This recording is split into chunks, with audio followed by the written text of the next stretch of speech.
Hello all. இன்னைக்கு நம்ம பார்க்க போற டாபிக் என்னன்னா லிஸ்ட். லிஸ்ட்னா நம்ம வேல்யூஸை ஸ்டோர் பண்றதுக்கு தான் யூஸ் பண்ணுவோம். நீங்க மிச்ச லாங்குவேஜ்ல இருந்து வந்திருந்தீங்கன்னா அரேஸ்னு ஒரு கான்செப்ட் இருக்கும். நம்ம லிஸ்ட் தான் பைத்தான்ல மோஸ்ட்லி யூஸ் பண்ணுவோம். லிஸ்ட்டை யூஸ் பண்ணி நம்ம வேல்யூஸை ஸ்டோர் பண்ணிக்கலாம். நம்ம values like integer, string, float இந்த மாதிரி நம்ம சேவ் பண்ணி வச்சுக்கலாம் லிஸ்ட்டில்.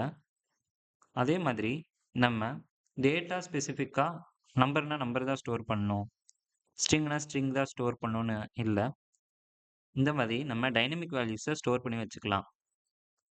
மிச்ச லாங்குவேஜில் வர மாதிரி நம்ம லிஸ்ட்டோட வேல்யூ 0, 1, 2 இப்படி தான் ஸ்டார்ட் ஆகும்.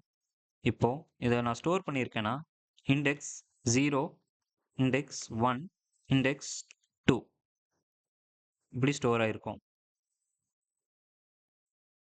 அதை நான் கமெண்ட் பண்ணிடுறேன், அப்போ தான் உங்களுக்கு புரியும். இப்போது எனக்கு லிஸ்ட்டில் ஒரு வேல்யூ வேணும்னு வைங்க. நான் அதை எல் ஆஃப் 0 அப்படி கொடுத்துட்டு பிரிண்ட் எல் ஆஃப் 0 அப்படின்னு கொடுக்குறேன். நமக்கு இங்கே 1 பிரிண்ட் ஆகும். அதே மாதிரி எல் ஆஃப் 1 கொடுக்குறேன், ஸ்டார்னு பிரிண்ட் ஆகும். இந்த மாதிரி நம்ம லிஸ்ட்டில் எலமெண்ட்ஸ் ஈஸியாக கெட் பண்ணிக்கலாம். நம்ம ஃபார் லூப் யூஸ் பண்ணணும் அந்த மாதிரி எந்த அவசியமும் இல்லை.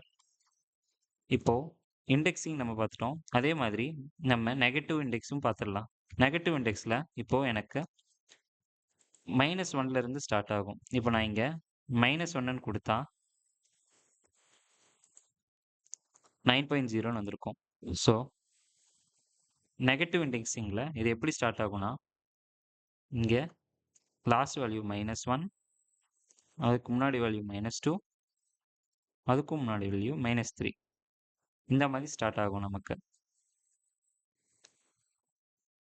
இப்போ லாஸ்ட் வேல்யூ மட்டும் நான் கெட் பண்ணணும்னா இந்த மாதிரி நம்ம கெட் பண்ணிக்கலாம், எல் ஆஃப் -1 அந்த மாதிரி. இப்போ நான் இதை லூப் பண்ணணும்னா for I in L print I இப்படி கொடுக்குறேன். நான் லிஸ்ட்டில் இருக்க எல்லா ஐட்டமும் பிரிண்ட் பண்ணணும்னு நினைக்கிறேன். நான் இப்போ அதை ரன் பண்ணேன்னா எனக்கு இந்த மாதிரி லைனாக பிரிண்ட் ஆகும். 1 ஸ்டார் 9.0 இந்த மாதிரி 3 ஐட்டமும் பிரிண்ட் ஆகும். லிஸ்ட்டிலேயே நிறையா மெத்தட்ஸ் இருக்கு. எலமெண்ட்டை ஆட் பண்ணுறதுக்கு, எலமெண்ட்டை கெட் பண்ணுறதுக்கு, ரிமூவ் பண்ணுறதுக்கு அதெல்லாம் இருக்குது. அதெல்லாம் நம்ம அப்கமிங் கிளாஸஸில் பார்க்கலாம். அது வரைக்கும் நீங்கள் லிஸ்ட் கான்செப்ட் இந்த மாதிரி ப்ராக்டிஸ் பண்ணுங்கள். இப்போ நான் லென்த் ஆஃப் லிஸ்ட் கண்டுபிடிக்கணும்னா LENன்ற ஒரு கீவேர்ட் மட்டும் கொடுத்துட்டு லென்த் ஆஃப் L அப்படி கொடுத்துட்டு நான் அதை ரன் பண்ணேன்னா எனக்கு இந்த மாதிரி 3 இங்கே நான் ஃபார் லூப் போட்டிருக்கனால 3 டைம் பிரிண்ட் ஆகுது. இப்போ நான் அதை எடுத்து விட்டு இந்த மாதிரி நான் லென்த் கண்டுபிடிக்கணும்னா 3 அப்படின்னு நமக்கு கொடுக்கும். ஃபர்ஸ்ட், செகண்ட், தேர்ட் லென்த்தும் இதுவும் கன்ஃபியூஸ் பண்ணிக்க வேண்டாம். லென்த்னா உள்ளே இருக்க ஐட்டம்ஸோட லென்த். இண்டெக்ஸிங் 0, 1, 2 இந்த மாதிரி ஆரம்பிக்கும். லிஸ்ட்டில் நான் டூப்ளிகேட் ஐட்டம்ஸும் போட்டுக்கலாம். இப்போ நான் இங்கே திருப்பி நான் 1 கொடுத்தாலும் எனக்கு லென்த் ஆஃப் லிஸ்ட் இருந்துட்டு 4 தான் நமக்கு வரும். இப்போ நான் இதை எடுத்து விட்டுட்டு பிரிண்ட் எல் ஆஃப், அப்போ நமக்கு இங்கே கொடுத்துருந்தா நமக்கு 3 வரும் இங்கே. இப்போது பிரிண்ட் எல் ஆஃப் 3 கொடுத்தா நமக்கு 1ன்னு இங்கே பிரிண்ட் ஆகும்.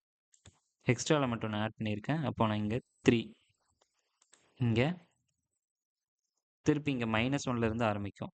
ஸோ இதுதான் இதோட கான்செப்ட். இதை ப்ராக்டிஸ் பண்ணிட்டு வாங்க. நம்ம லிஸ்ட் மெத்தட்ஸ் அதுக்கப்புறம் அதில் இருக்க ஃபங்க்ஷனாலிட்டிஸில் பார்க்கலாம். Thank you all.